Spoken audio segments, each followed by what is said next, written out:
Tudo bem, pessoal? Meu nome é Lucas Sena, eu sou biólogo, também sou mestre e doutorando em genética e biologia molecular pela URGS.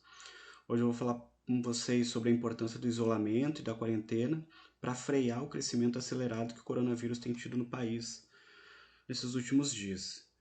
Primeiro eu quero mostrar esse gráfico para vocês, que aqui a gente tem duas curvas. Uma simulando um crescimento muito acelerado do coronavírus, e uma outra que a gente tem um crescimento no número de casos, mas é um crescimento mais lento. Qual que é a diferença de uma curva e da outra? É que quando a gente tem um crescimento muito abrupto do número de casos, a tendência é que o número de infectados que necessitam de atendimento médico supere a capacidade do sistema de saúde.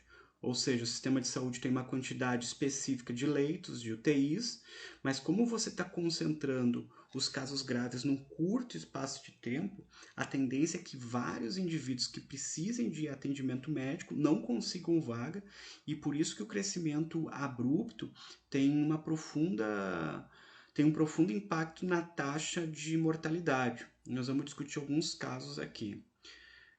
Eu trouxe três casos assim que eles são bem ilustrativos, que é o caso italiano, português e do Irã.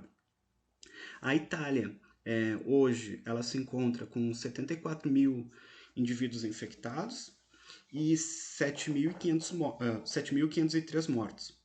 Portugal tem em torno de 3 mil infectados e 43 mortos.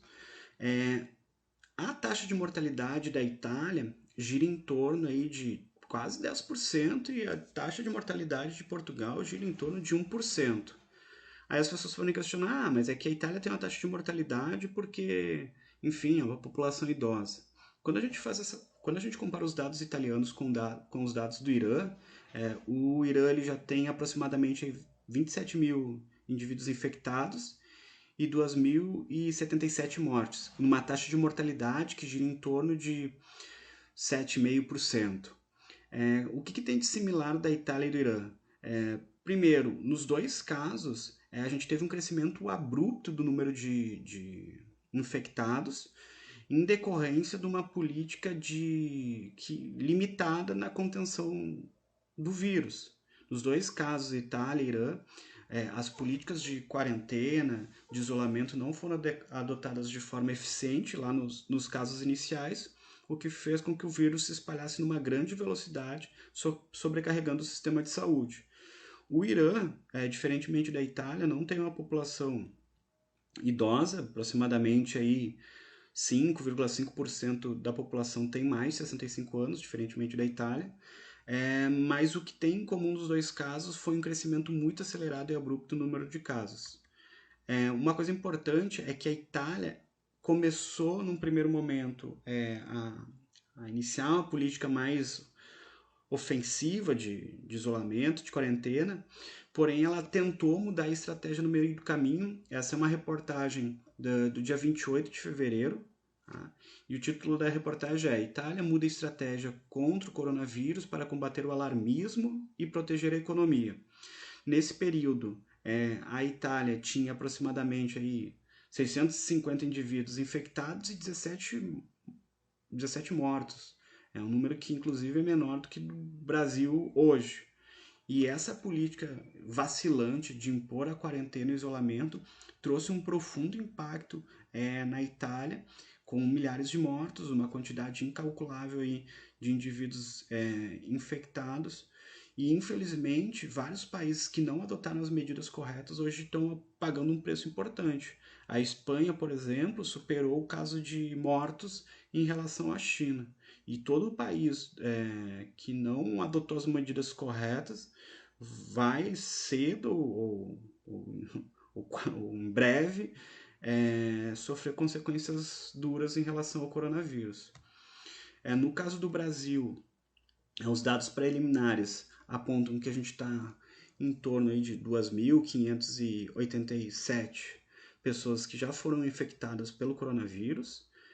Esse número provavelmente é maior. Várias pessoas não estão conseguindo fazer os exames e receber o diagnóstico do coronavírus.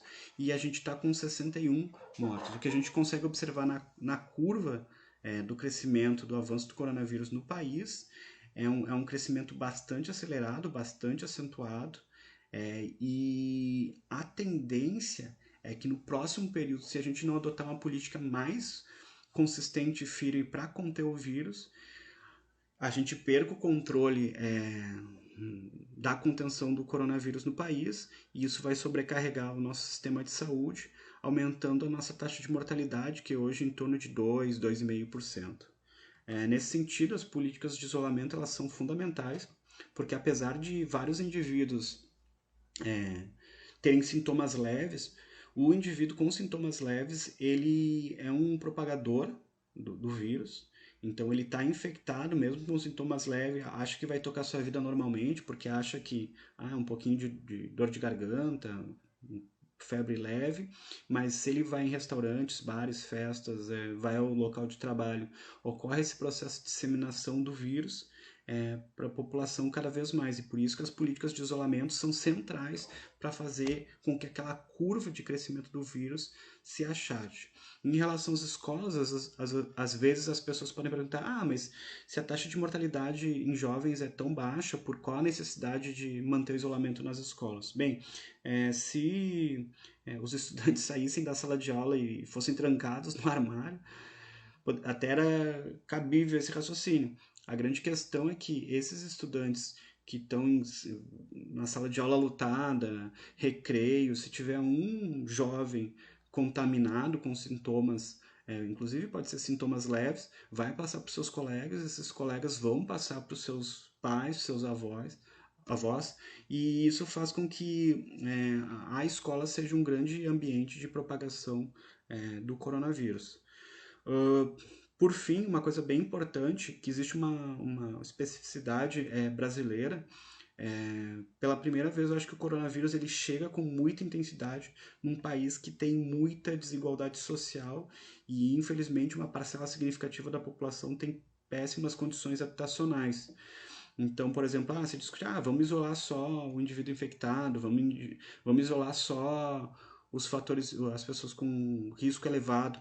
No entanto, infelizmente, uma parcela da população não tem nenhuma possibilidade disso, já que vivem, às vezes, em barracos improvisados, onde 6, 7, 8 pessoas de uma família dividem um cômodo para dormir. E se a gente não conseguir frear o avanço do coronavírus no país, quando ele chegar nas comunidades mais carentes, o resultado vai ser apavorante, apavorante. E talvez a gente não consiga entender o impacto e a dimensão que isso pode vir a causar. Então, nesse momento, é uma luta coletiva de todos, de fazerem sacrifício, de estarem nas suas quarentenas, de manter o isolamento para frear esse crescimento abrupto que o coronavírus pode ter no país. E, consequentemente, se nós não conseguirmos fazer isso, a gente vai ter um número que a gente não consegue ter dimensão da quantidade de mortos que podem ter no Brasil em decorrência de todos esses fatores, principalmente das questões habitacionais e de saúde pública. Por fim, é necessário reafirmar que é preciso ficar em casa, manter a higienização das mãos, dos objetos que a gente traz da rua. É um momento difícil, complexo, mas se todo mundo se manter firme, a gente vai passar por isso o mais rápido possível e as consequências vão ser menos impactantes para nós. Obrigado por assistirem, valeu!